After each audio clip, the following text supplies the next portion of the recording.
Hallo und herzlich willkommen bei Sugar Princess. Heute zeige ich euch eine cremig-fruchtige Himbeersahnetorte. Ich werde sie heute für meinen Ritter zum Geburtstag herstellen. Er ist ein absoluter Himbeerfreak. Er mag auch Kokos und am besten natürlich auch noch beides. Aber heute werde ich den Klassiker Himbeersahnetorte für ihn backen und ich denke, er wird sehr glücklich damit sein. Auch für euch ist es ein tolles Rezept zum Nachbacken. Für einen Geburtstag, jetzt für Ostern zum Beispiel oder einfach so für den Sonntag. Es ist auf jeden Fall ein Rezept, was man mal gebacken haben sollte. Es gehört einfach zu den klassischen Torten. Ja, ich zeige euch jetzt die Zutaten. Ihr benötigt für dieses Rezept einmal mein Grundrezept für den hellen Biskuit. Da nehmt ihr euch einfach die Hälfte, den Rest könnt ihr einfrieren. Dann benötigt ihr 200 Gramm tiefgekühlte Himbeeren und 250 Gramm frische. Die habe ich jetzt noch nicht hier stehen. 4 bis 5 Esslöffel Himbeermarmelade, 250 Gramm Naturjoghurt, 500 Gramm Speisequark. Ich habe jetzt hier Halbfettstufe. Ihr benötigt etwas Vanillezucker, habe ich jetzt auch noch nicht hier stehen, sehe ich gerade. Dann etwas Puderzucker und zwar 75 Gramm. Ihr benötigt 10 Blatt Gelatine. Das sind 2 Päckchen, in einem sind immer 6 drin. Dann benötigt ihr etwas Sahne und zwar 400 Gramm. Und ich habe immer noch was für die Dekoration in der Hinterhand. Also ich würde jetzt einfach 500 Gramm auf jeden Fall mal sagen. Vielleicht sogar 600, also besser mehr als zu wenig nachher am Ende haben. 2 Päckchen Sahnesteif, Pistazien. Wenn ihr möchtet, ihr könnt aber auch Minzeblättchen oder Melisseblättchen verwenden zur Dekoration nachher und Mandelblättchen. Und da braucht ihr eine Tüte und die hat 100 Gramm. Das Rezept findet ihr mit allen genauen Mengenangaben und nochmal zum Nachlesen auch bei mir auf dem Blog. Ich verlinke euch den Blog hier unten direkt unter dem Video in der Infobox. Beziehungsweise hier oben bei dem kleinen i könnt ihr auch direkt anklicken und da kommt ihr direkt zu meinem Blog und könnt dort das Rezept ausdrucken. Hier auf dem Kanal gibt es jeden Sonntag um 10 Uhr ein neues Torten- oder Kuchenvideo. Das heißt, die Leute, die jetzt zufällig hier auf dem Kanal sind, einfach mal gleich abonnieren, unten auch die Glocke drücken, damit ihr alle Benachrichtigungen bekommt. Und ja, dann könnt ihr euch jeden Sonntag auf ein neues Torten- oder Kuchenrezept freuen. Ich möchte auch alle neu dazugekommenen ganz, ganz herzlich hier auf dem Kanal bei mir begrüßen. Ich freue mich immer sehr über eure Nachrichten, auch Privatnachrichten und Fotos. Es sind so viele Torten nachgebacken worden in den letzten Tagen. Ich bin richtig ganz, ganz glücklich darüber und freue mich, dass euch das so gut gefällt. Und ja, ich möchte einfach sagen, fühlt euch wie zu Hause bei mir auf dem Kanal. Auf dem Blog habe ich über 800 Rezepte online und da könnt ihr einfach auch ein bisschen stöbern gehen und da werdet ihr sicher für jeden Geschmack etwas finden. Aber jetzt zur Zubereitung unserer Torte. Den Biskuit habt ihr ja schon vorgebacken, genauso wie ich. Und ich werde mir den jetzt einfach einmal halbieren. Also den halben Biskuit einmal halbieren nochmal. Dann habe ich 2 dünne Böden und mit denen werde ich dann weiterarbeiten. Ich backe den Boden immer einen Tag im Vorhinein, packe ihn wieder in Frischhaltefolie und lasse ihn einfach kalt stehen, damit er auch schön fest wird. Dann lässt er sich viel einfacher schneiden. Dieser hier hat jetzt komischerweise einen Hubbel. Normalerweise hat mein Boden sowas nicht. Ich habe vielleicht irgendeinen Fehler gemacht beim Backen. Ist aber nicht so schlimm, denn ich brauche sowieso nur die Hälfte des Biskuits. Und werde mir das jetzt mit meinem Tortenmesser wie immer einfach einmal durchschneiden.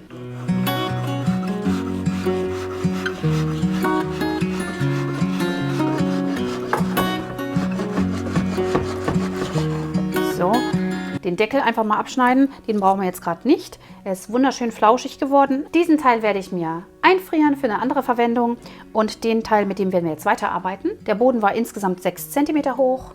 Jetzt habe ich ihn geschnitten auf 4 cm und kann ihn jetzt auf 2 nochmal halbieren. Das kann man sich hier bei dem Messer ganz gut einstellen. Da gibt es so Führungsrillen. Und da muss man dann gar nicht groß messen, sondern man stellt sich einfach 2 cm ein und schneidet den Boden durch. Dieser Boden lässt sich hier ganz gut einfach so durchschneiden. Dadurch, dass er jetzt geruht hat, muss ich keine Führungsrille schneiden, was ich sonst immer ganz gern mache.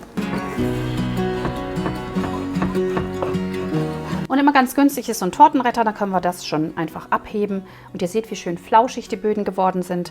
Also nehmt am besten mein Biskuitrezept, das gelingt immer und damit seid ihr dann auch glücklich. Jetzt lege ich mir den untersten Boden auf die Tortenplatte und dann kann die Torte schon gefüllt werden. Und ich nehme immer gerne so eine Tortendrehplatte zum Herrichten meiner Torten. Da werde ich mir jetzt einfach den Boden drauf stellen und zwar auf dem Tortenbretter, dann lässt sich die Torte nachher besser handeln. Und ich bestreiche mir jetzt den Boden mit Marmelade. Da könnt ihr so 4 bis 5 Esslöffel nehmen. Ich gebe mir so ein bisschen was erstmal drauf einfach. Und dann könnt ihr euch die Palette nehmen und das Ganze schön verstreichen. Es darf auch ruhig in die Poren gestrichen werden. Das macht den Boden umso saftiger und richtig lecker. Und wer die Kerne in der Marmelade nicht mag, der kann natürlich auch die Marmelade vorher etwas erhitzen und durch ein Sieb streichen. Ich finde, es gibt immer noch einen schönen Crunch dazu, deswegen lasse ich sie drin.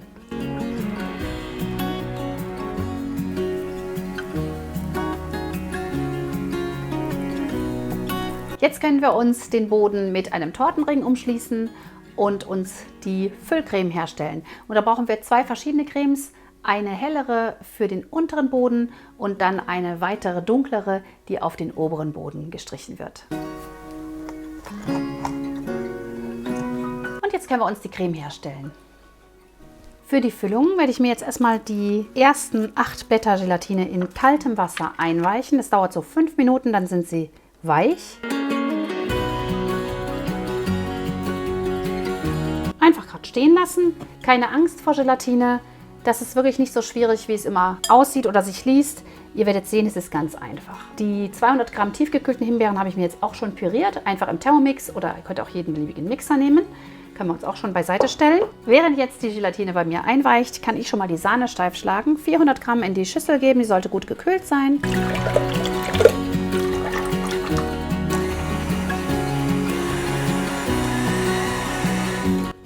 So steif sollte die Sahne sein und wir können uns jetzt dann Joghurt, Quark und die anderen Zutaten, Zucker und so weiter miteinander verrühren und das Ganze miteinander zusammenbringen zu einer schönen Creme. Hier habe ich den Joghurt in der Schüssel, da kommt jetzt der Quark hinzu.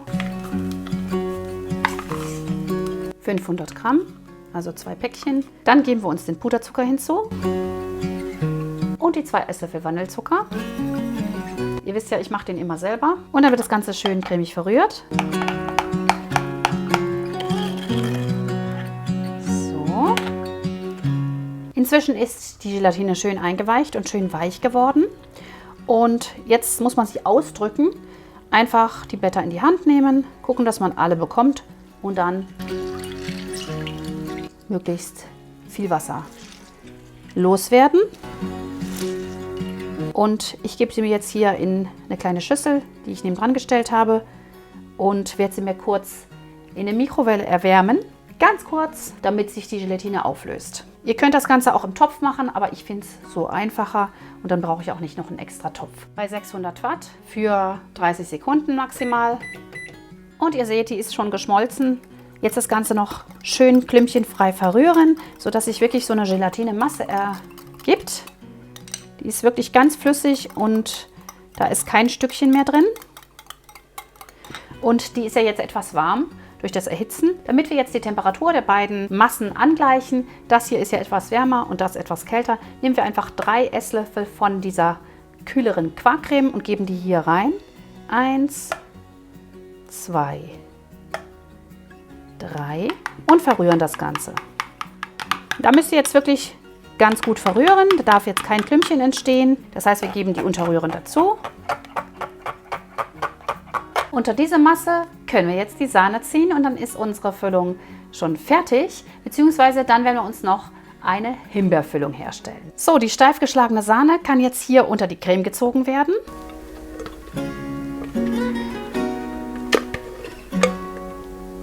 Einfach gerade vorsichtig unterrühren. Okay, jetzt ist der erste Teil der Creme schon fertig. Jetzt geben wir uns die Hälfte dieser Creme schon auf den ersten Boden, decken das Ganze mit dem zweiten Boden ab und machen dann unsere Himbeersahne-Creme fertig. Und die kommt dann oben drauf und das gibt einfach einen wunderschönen zweifarbigen Effekt. Wir haben ja unten den Boden mit Marmelade eingestrichen. Das ist rot, dann kommt das Weiß von der unteren Creme, dann kommt wieder ein Boden und dann kommt die rosa Creme. Also das wird wunderbar aussehen, das kann ich euch jetzt schon versprechen. So, und ihr seht, es geht richtig schnell. Jetzt können wir uns die Hälfte der Creme auf den unteren Boden geben. Und streichen sie gerade glatt.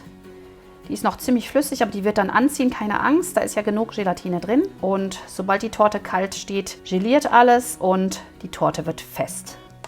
Da braucht ihr also keine Angst zu haben. Das klappt auf jeden Fall. Und den zweiten Boden darüber aufsetzen wieder. Und das ist natürlich auch der letzte Boden, denn obendrauf die Creme wird unser Abschluss der Torte sein. Vorsichtig einlegen.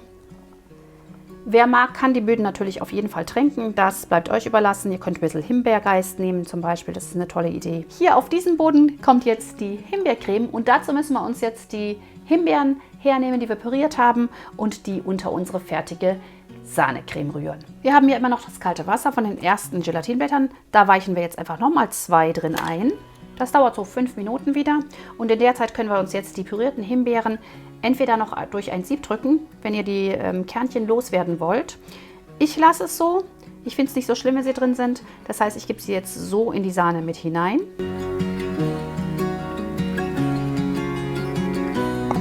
Und rühre sie gerade unter.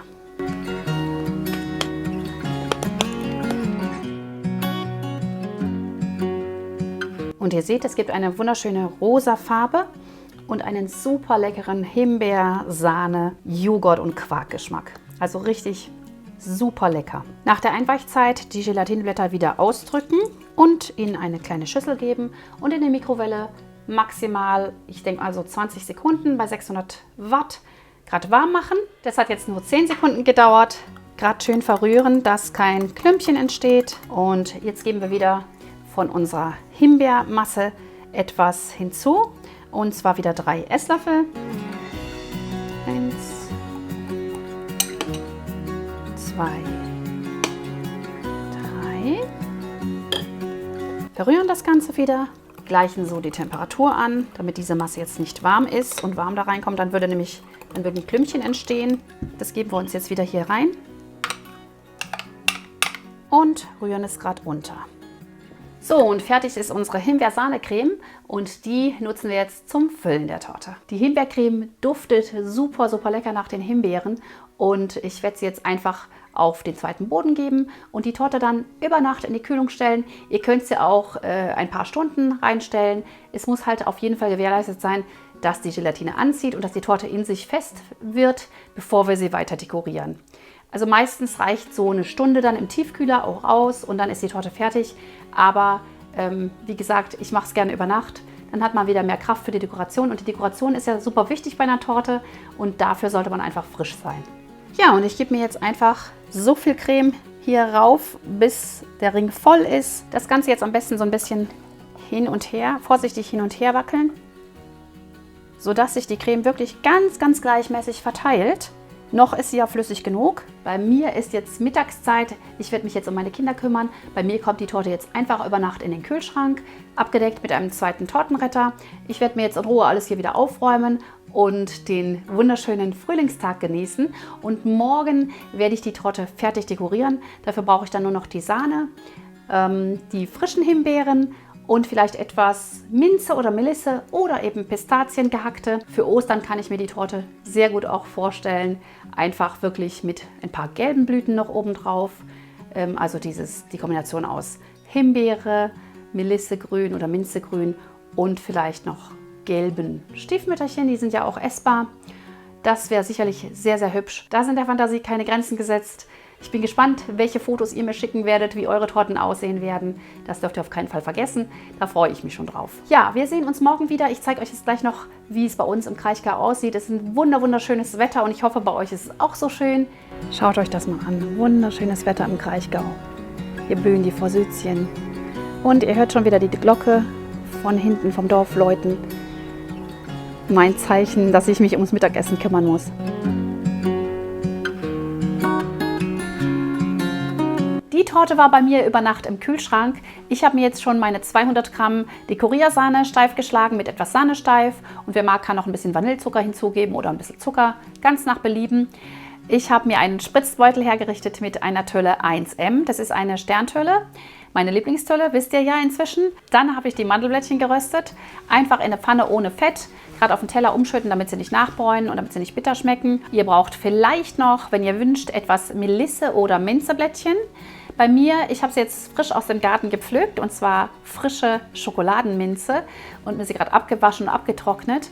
Ihr könnt aber auch gehackte Pistazien aus dem Supermarkt nehmen, wenn ihr jetzt keine frische Minze bekommt oder keine Melisse. So, ihr seht hier den zweiten Tortenretter und man sieht, die Torte ist schön fest geworden. Ihr könnt sie auch im Tiefkühler lagern, das ist überhaupt kein Problem. Jetzt schneiden wir uns die Torte vorsichtig aus dem Kuchenring heraus.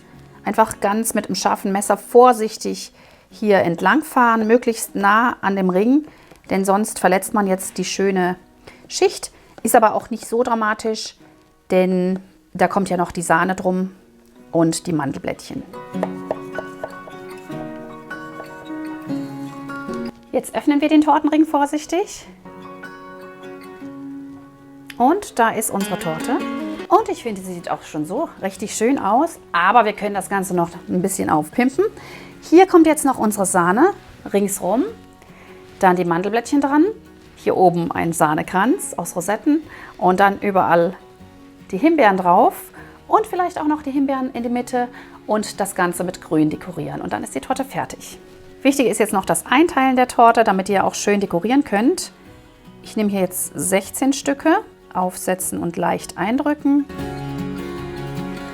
Die Torte ist eingeteilt. Wir können uns jetzt den Rand mit der Sahne einstreichen und die Mandelblättchen dran geben. Also hier habe ich meine Sahne, die schlage ich kurz an. Und sobald sie angeschlagen ist, gebe ich das Sahnefest hinzu.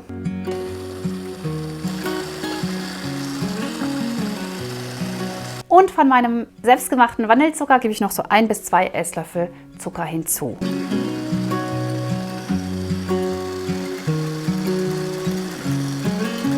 Und die Sahne sollte so richtig schön steif sein, denn wir wollen ja jetzt Rosetten spritzen und dafür brauchen wir eine richtig festgeschlagene Sahne. Hier habe ich jetzt meinen Spritzbeutel und da gebe ich jetzt die Tülle 1M hinein, Wilton 1M.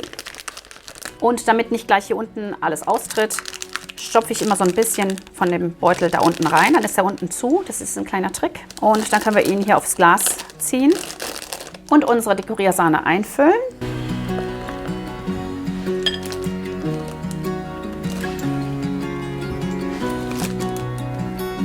Und erstmal jetzt den Rand einstreichen und dann haben wir wahrscheinlich auch noch was übrig. Dann kann hier noch mehr rein. Der Spritzbeutel sollte nicht allzu voll gefüllt sein, dann lässt er sich einfach besser kontrollieren. Der kommt jetzt bei mir in den Kühlschrank so lange und jetzt streiche ich mir erstmal den Rand der Torte ein. Dafür einfach ein bisschen was auf euren Spatel geben und einfach mal so ringsrum anstreichen.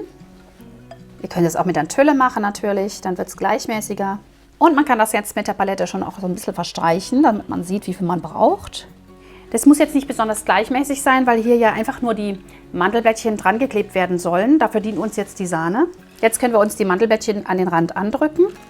Dabei einfach geduldig vorgehen, das dauert etwas, bis man damit fertig ist. Und es ist auch normal, dass da die Hälfte wieder runterfällt. Da muss man halt etwas Geduld haben.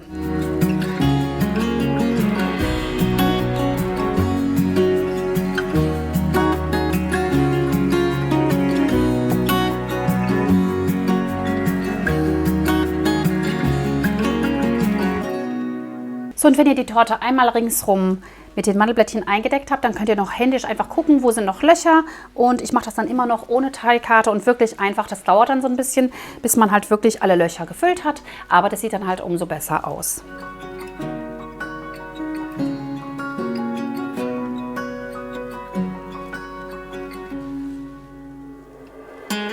Ich habe jetzt so etwa 75 Gramm von den Mandelblättchen verbraucht. Den Rest kann man aber aufbewahren, das ist gar kein Problem. Und für die nächste Torte verwenden. Jetzt kommen hier oben die Rosetten drauf und dann die Himbeeren. Und dann ist die Torte endlich fertig.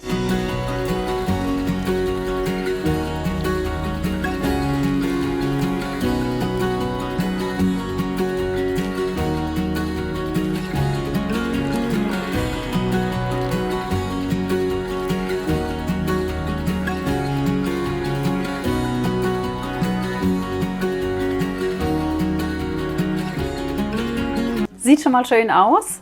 Jetzt kommen die ersten Himbeeren oben drauf. Und da habe ich mir jetzt die 16 schönsten rausgesucht. Die setze ich jetzt immer so hier auf die Rosette drauf, einfach auf die Mitte. Ganz leicht andrücken.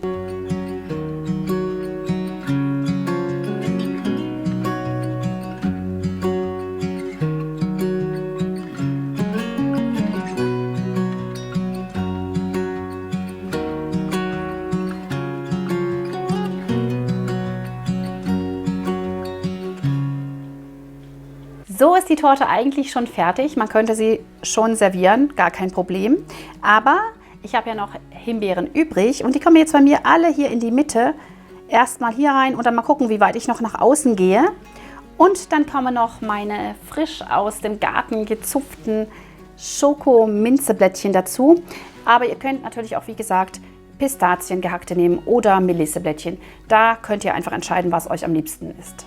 Also ich fange in der Mitte an und werde mich jetzt nach außen vorarbeiten. Die Himbeeren sollten natürlich unbedingt abgebraust und gut abgetrocknet sein, damit sie nicht feucht sind noch innen drin. Da müsst ihr also darauf achten, dass ihr das früh genug macht.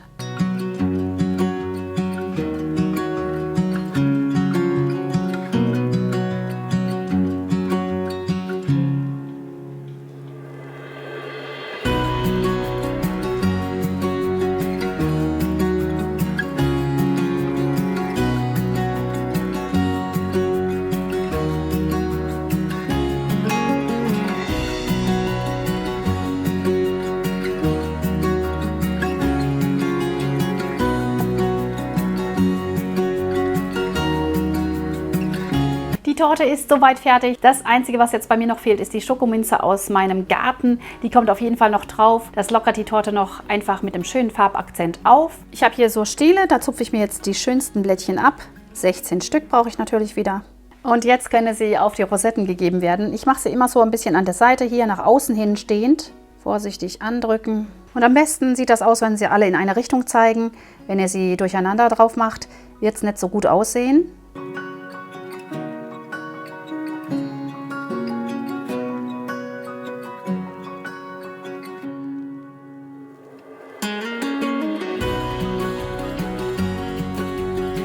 Und das letzte.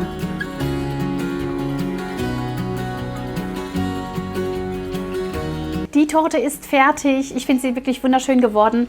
In die Mitte können noch Gänseblümchen oder Stiefmütterchen oder andere essbare Blümchen oder vielleicht auch Ostereier auf die Himbeeren drauf oder so verteilt. Also da sind eurer Fantasie wieder keine Grenzen gesetzt. Ich freue mich ganz arg über Fotos von euch, von dieser wunderschönen Torte. Vergesst es nicht, mir was zu schicken. Wenn euch das Rezept gefallen hat, dann hinterlasst mir gerne eure Daumen nach oben. Abonniert den Kanal für weitere Videos. Jeden Sonntag gibt es ein neues Torten- oder Kuchenvideo hier auf dem Kanal, immer um 10 Uhr. Und ich zeige euch natürlich jetzt noch den Anschnitt und verabschiede mich noch von euch später. So, dann werde ich mal die Torte anschneiden.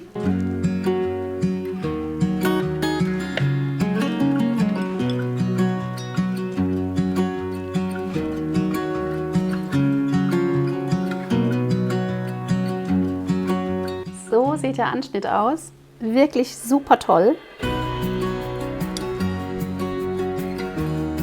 Und so sieht die Torte von innen aus. Ich kann euch jetzt leider kein größeres Stück rausschneiden, weil ja einfach die Torte wirklich für den Geburtstag ist.